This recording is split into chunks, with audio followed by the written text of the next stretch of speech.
grilled chicken Spiedies on the Lodge cast iron Sportsman's Grill. Let's throw it down. So let's get rocking and rolling on these Spiedies. Now, I'm going to be using this stuff right here. This is a Spiedie sauce here. I'll leave a link in the description where you can get this on Amazon. Big shout out to Mike Smith. He sent me these and I had never even heard of Spiedies until he told me about them. So this will be my first time trying these today. So we're starting off with some chicken thighs. I'm using those. Traditionally, I do believe it's made with chicken breast, but chicken thighs, I like it better on the grill. So let's go ahead and get this ball rolling here, okay? I've just cut up the chicken thighs, you know, about like that. We're just gonna stuff all these chicken thighs in the bag. So on Mike's recommendation here, he recommended to use half of the Spiedie sauce in here and then save half behind, just so I could try it plain. So we're gonna put half of that in there and set that aside real quick. And then his take on it was just to take about a half of a lemon and go ahead and squeeze that half into the bag.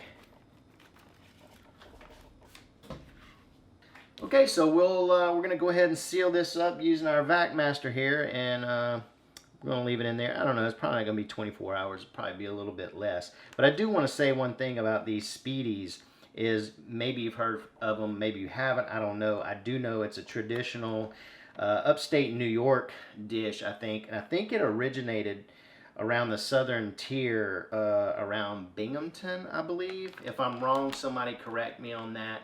Again, big shout out to Mike. Mike, I got a feeling this is going to turn out delicious. All right, we'll see you tomorrow.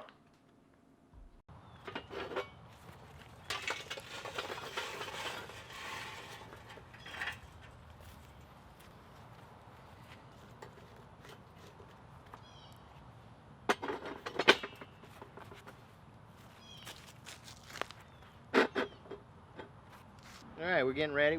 I just went in and I got this. So now, decision time. The way these Spiedies are supposed to be done is you boil off the marinade on the stove, and then before you serve the Spiedie, you baste some of that on the bread. So you could either boil it, or if you had a little bit of Spiedie sauce left over, instead of boiling, you could just use, you know, our leftover Spiedie sauce that was in the bottle. So not going big time today. I'm just using this cheap little knife here. Don't know what it's called. Not sure how this is gonna work out using these. Oh, that's gonna be fine. That'll work out just perfect.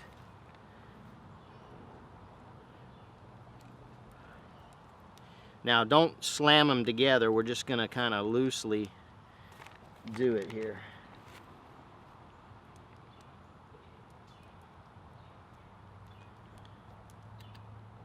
Smells incredible. See that, the way that Spiedie sauce works is it looks like it's got some vinegar in it. Smells like it does, and it tastes like it does, because I tasted it last night. But it's almost like it starts cooking the chicken beforehand. Okay, so that's enough for one. So let's go ahead, lay that down on there, and get our other one on there.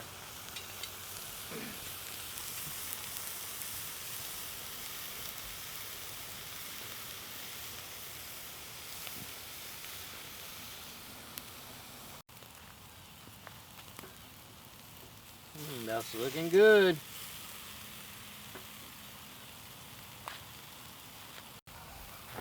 Looking good, guys. Big shout out to Michael Smith. Appreciate the Spiedie sauce, brother. All right, I think we're about ready here. So the way you just serve these, you take a little bit of the marinade sauce, if that's what you want to use, you put that on there. I'm just using a grilled brioche bun, and you take you some just like that, squeeze it, oops, and don't lose it, and let's give it a bite. Let's give it a taste. It's gonna be hot, but you know me, I'm gonna firm bark it. Whew. All right, I get it, guys. Spiedies, is where it's at. Hey, I want to give a big shout out again to Mike Smith. I appreciate you sending me this Spiedie sauce. Hey guys, if you guys haven't tried Spiedies before, give it a shot. Again, I'll leave a link in the Amazon. Get you some. All right, Spiedies on the Sportsman Lodge cast iron grill. Do it.